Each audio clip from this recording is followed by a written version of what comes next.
교재 54페이지를 제가 읽겠습니다. 28장에서 아기스의 신뢰를 얻은 다윗은 이스라엘과 블레셋 전투에 참전하기를 권유받습니다.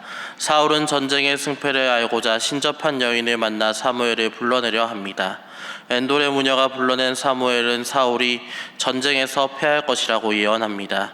이 말에 낙담한 사울은 단식하지만 무녀의 청에 의해 다시 음식을 먹고 그곳을 떠납니다. 29장에서 블레셋과 이스라엘을 대치했을 때 다윗의 부하들은 다윗의 출전을 불편하게 여깁니다.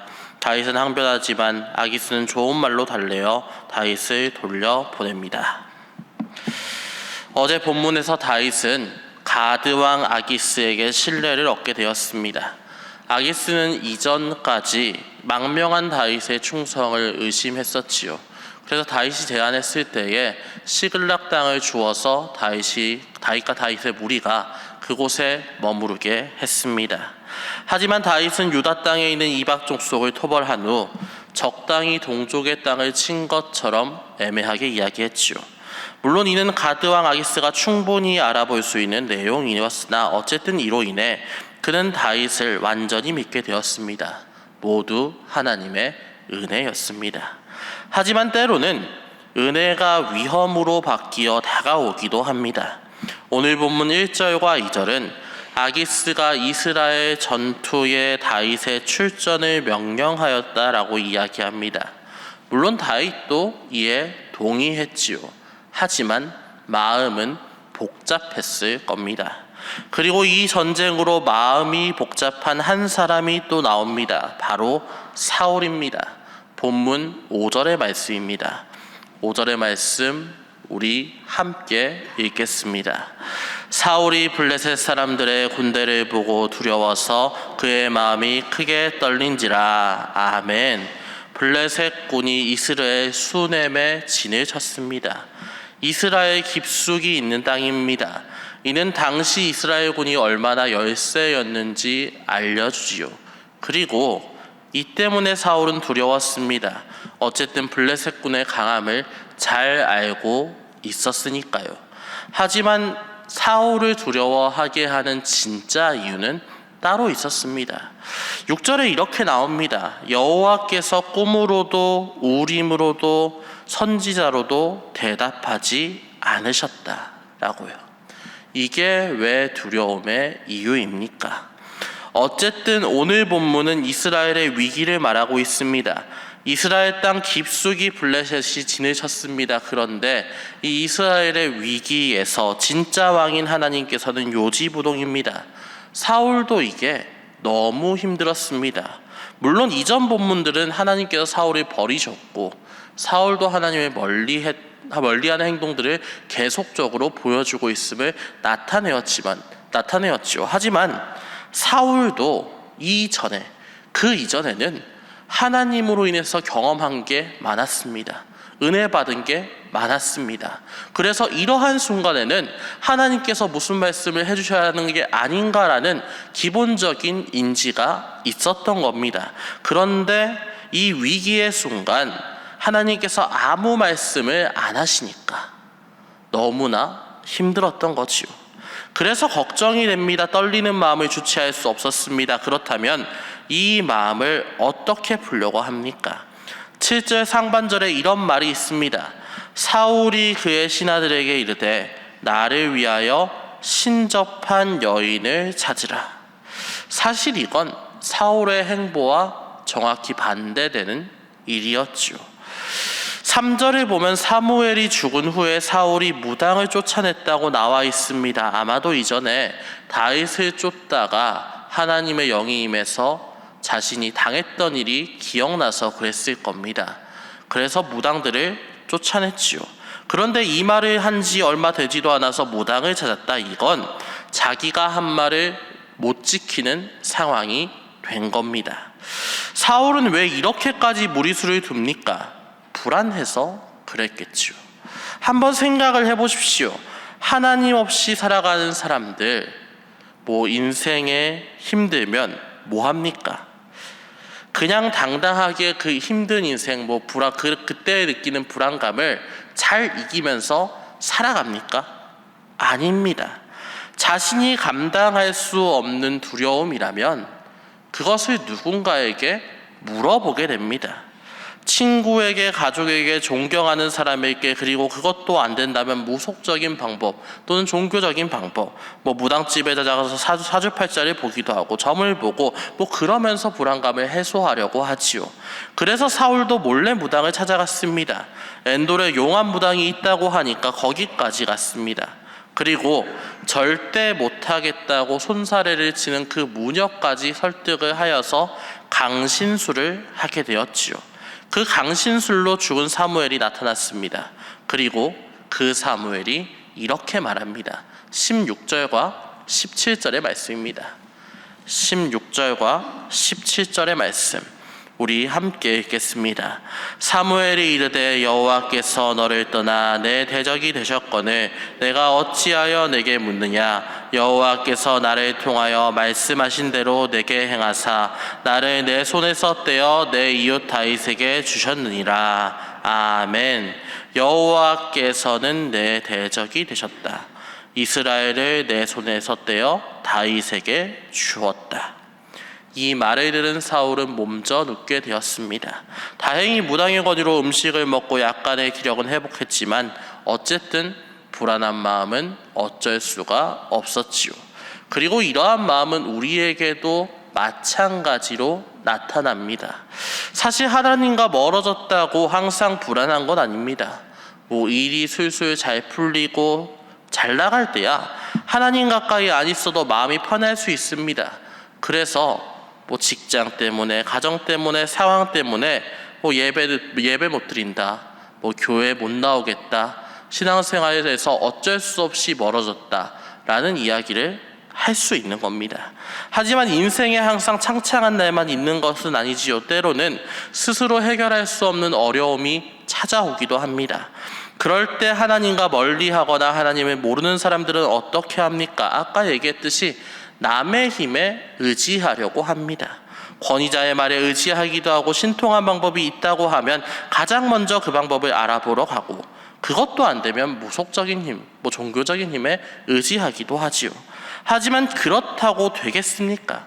그렇다고 그 일들이 해결이 되겠습니까? 결국은 하나님께서 해결된다고 하면 되는 것이고 안 된다고 하면 안 되는 것입니다.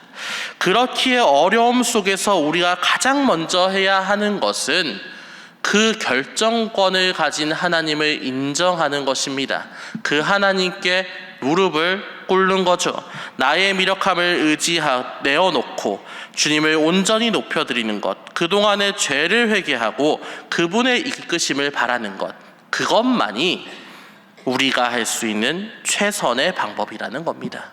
그렇기에 첫 번째 기도 제목은 어려울수록 하나님을 가까이 하는 그리스도인 되게 하소서입니다. 어려울수록 하나님을 가까이 하는 그리스도인 되게 하소서입니다. 어려울수록 하나님을 가까이 하는 그리스도인 되게 하소서.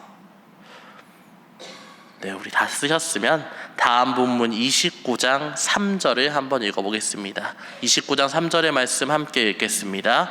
블레셋 사람들의 방백들이 이르되 이 히브리 사람들이 무엇을 하려느냐 하니 아기스가 블레셋 사람들의 방백들에게 이르되 이는 이스라엘 왕 사울의 신하 다윗이 아니냐.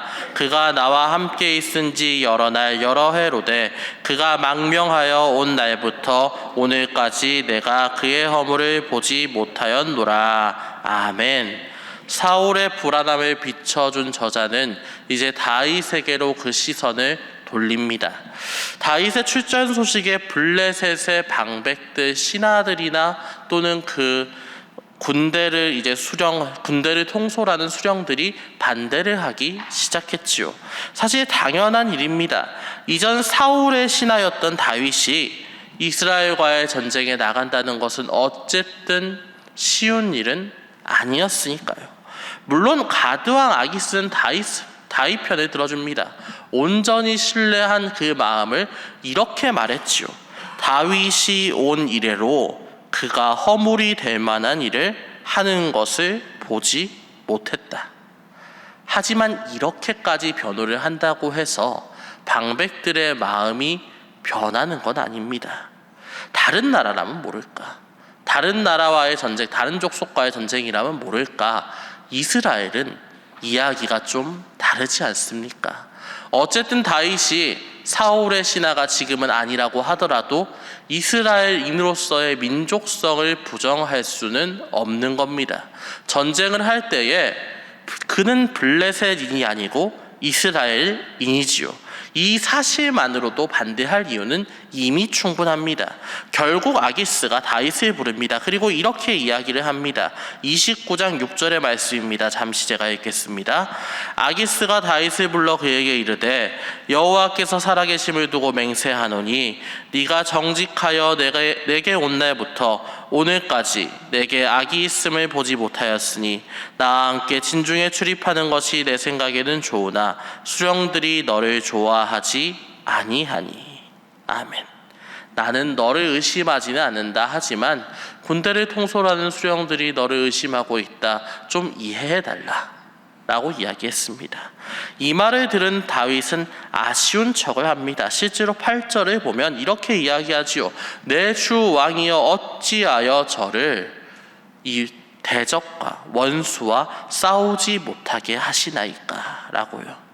혼신의 힘을 다한 연기입니다.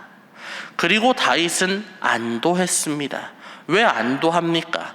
방백들의 말처럼 그는 어쨌든 이스라엘 사람이고, 그리고 그들이 어찌 보면 모르는 것은 하나님의 백성입니다. 이스라엘과의 전쟁은 그에게는 이적행입니다. 아기스의 신뢰를 얻은 후 바로 이스라엘과 전쟁을 해야 한다고 했을 때 그의 마음이 얼마나 힘들었겠습니까? 하지만 다행히 전쟁에 나가지 않게 됐습니다. 진짜 하나님 감사합니다 외치게 된 것이지요. 그리고 이는 우리가 하나님을 신뢰해야 하는 이유가 되기도 합니다. 인간은 현실에 뿌리를 둔 존재입니다. 그렇기에 미래를 알지 못합니다. 그 미래를 알지 못하기 때문에 상황에 따라서 일희일비할 수밖에 없지요. 하나님께 너무나 감사했다가도, 은혜에 너무나 감사합니다 고백을 했다가도 갑자기 상황이 변하면 하나님 저에게 어떻게 이러실 수 있습니까? 원망할 수도 있습니다. 그게 인간입니다. 하지만 다윗은 이 상황 변화에 대해서 어떠한 이야기도 하지 않았습니다. 가드 왕의 수하에 들어갔을 때도 이스라엘과의 전쟁이 확정된 이후에도 아무 말도 하지 않았습니다. 왜 그렇습니까? 하나님을 신뢰했으니까 그렇습니다. 당장 벌어지는 일에 일희일비하는 게 아니라 하나님께서 결국은 자신의 일을 하실 것이라는 그 믿음이 있었기 때문에 다윗은 묵묵히 자기 일을 그저 해나간 겁니다. 그렇기에 우리가 해야 하는 두 번째 기도 제목은 묵묵하게 하나님을 신뢰하는 신앙인 되게 하소서입니다. 묵묵하게 하나님을 신뢰하는 신앙인 되게 하소서. 묵묵하게 하나님을 신뢰하는 신앙인 되게 하소서입니다. 물론 우리는 사람이기 때문에 그러지 못할 수도 있습니다.